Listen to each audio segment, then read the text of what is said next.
What's up, guys? DJ here at Top Tech Cards and Games, and we're going to do a Digimon deck tech today.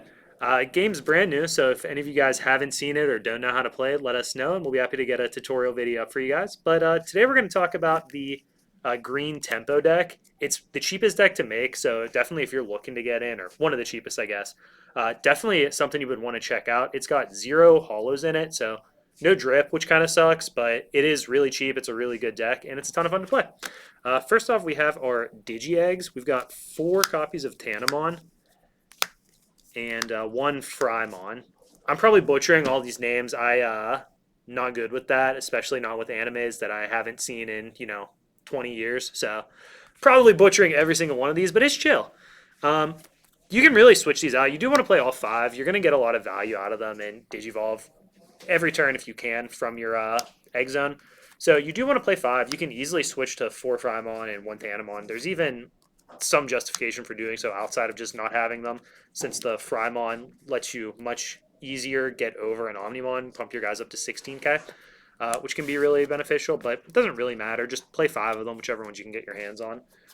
Next up, let's go to our rookies. First up, we have 4 Goblinmons. This is one of the bigger issues for the green deck, actually. Unlike the other colors, you only have 4 of the 2-mana vanilla creatures. So, or memory, that's a hard habit to break. But you only have 2 of those, so it's a lot harder to leave your opponent at 1 memory using just your rookies. That being said, we do have a decent suite of rookies here, so we're definitely playing all 4 of these just because of their efficient cost, though. Next, we have 4 Agumon. This is just one of the best inheritables. It's the same ability as the red one. It gives plus 1k on your turn to whatever's evolved over top of it.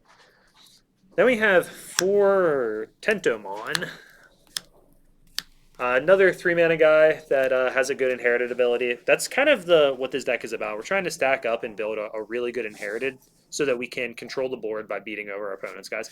This card does a ton of work because it lets us suspend one of their 3k or less Digimon whenever we attack with whatever's evolved over it. So we can set up boards where we're killing all of their little guys and not letting them progress through their game state.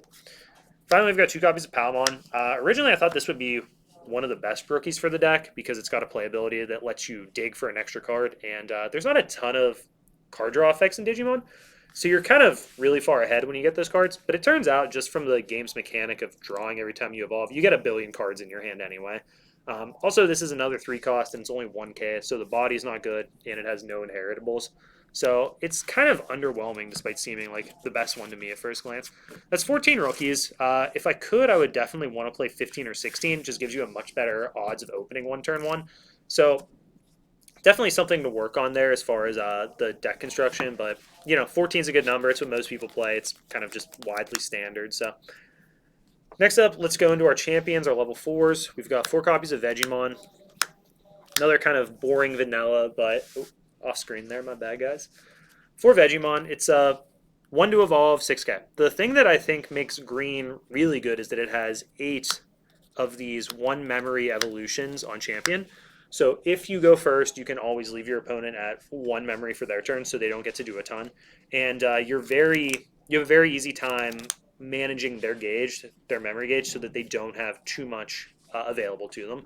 And since you're kind of constructing these monsters that can pick apart their board, you can really take advantage of that. They're only able to play 1 card most turns while you're able to kill whatever they played the turn before. We do also have 2 or 3 Woodmans, or Woodmons, God, for blockers. We did want a couple of those just to protect our board, and a lot of situations you're going to use these to protect your pantsed up Mega that's got all these sick inheritables on it. The Kabuterimon also has an inheritable that gives you plus 1k for all of your opponent's suspended Digimon, which is a big part of how we're going to get over whatever gigantic monsters they have tapped. We have 8 ultimates next. Both of these cards we're playing strictly for their inherited abilities, but they're also very efficient to play. First, we have 4 Okuamon. Okuamon is a 6k, but it's 2 to evolve, so very cheap, very easy to keep climbing up the ladder, and it's got the inherited ability that whenever you attack and delete one of your opponent's Digimon with it, you gain a memory. So you're able to keep giving yourself extra resources while you pick apart their board. Then we also have 4 copies of Lilymon. Lilymon is a lot like the Tentomon, except it's not capped on what it can tap other than it can't tap blockers. So you get to suspend any of your opponent's Digimon when you attack with whatever is evolved over this, and that gives you the ability to really pick apart their board, which is what we're going for. We're trying to just control the board while giving our opponent the least amount of memory possible. For our megas, we're playing 8 again, but we're not really looking to use one of them as an evolution. But first off, we have 4 Titanmon. Is that right? That is Titamon. Man, they should put the first N in there. That makes more sense, guys.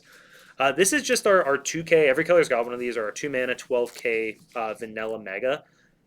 This is really important just for the cost. Obviously, I've talked about efficiency a lot, but the mega selection for green isn't very good in general, and we really want to get big ones so that we can make it over our opponent's monsters. So this card is just key to the deck. It's the least exciting card in the world. You're climbing all the way up this evolution ladder just to play a vanilla, but once you have like an Akuamon and a Kabuterimon under this, you've created a gigantic creature that's able to run over almost all of your opponent's Digimon while giving you additional resources. So it's just a really powerful combination of cards, and you're doing all of it with paying no more than 2 for your evolutions on the way up the ladder, which just lets you create your monsters very efficiently. We also have 4 copies of Puppetmon. So this is important for a number of reasons. It's one of the best tempo tools in the game because whenever you play it, you get to tap one of your opponent's Digimon, and they skip their untap for their Digimon the next turn in their unsuspend phase. So you're able to swing boards very heavily, keep them locked down so you can take an extra turn to pick them apart, or so you can go for your game shot. It's also just another mega because, like I said, we play all 8 of our ultimates just because we want that inherited ability. So we have all of these that we really want to evolve over. Got to work on the new camera setup. I'm just not used to where everything is yet.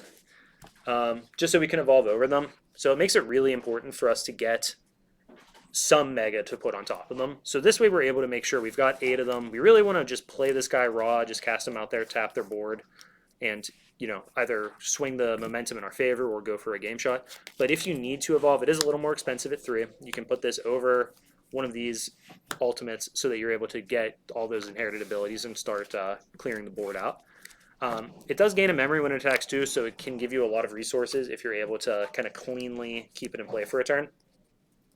Next up, we have our options. We've got 4 copies of Flower Cannon. And this card actually, I don't know, it seems better to me than it read. What this does is when you play it, you get to suspend one of your opponent's Digimon.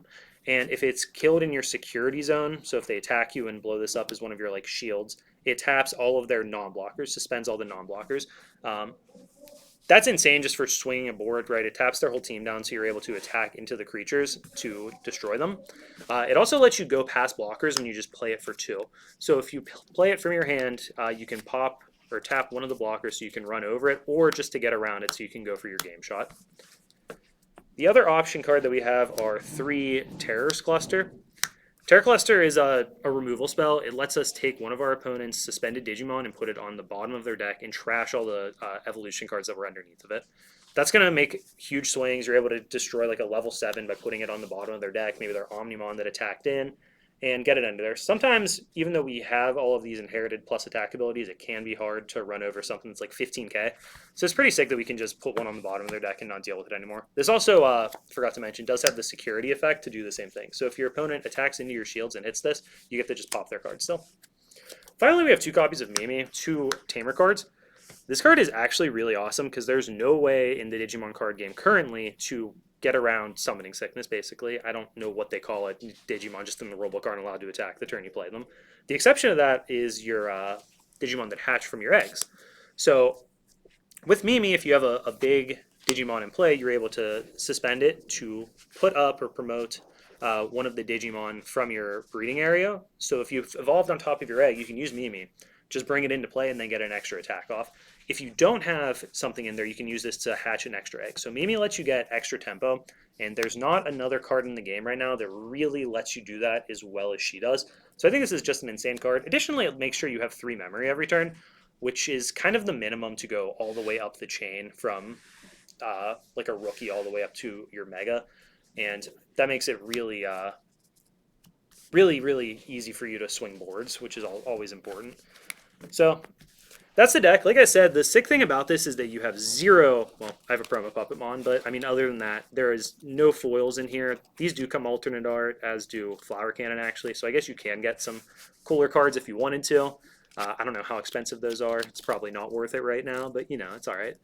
But it's a sick deck. It's really straightforward. You're playing on board all the time, so you don't have to worry too much about like overall knowledge of different decks or stuff. Because that's such a hard thing when games are brand new. You know, I don't know what my opponents are playing most of the time, and people are basically just playing the cards they have access to. You know what I mean? They're not super optimized lists. So it's a great deck for that. Great for learning the game. Going to be cheap to pick up. I definitely would recommend it. If you guys got questions about playing the game, let me know down below. I'll be happy to talk about all that stuff. And if you think the deck sucks, let me know too, so we can fight about it.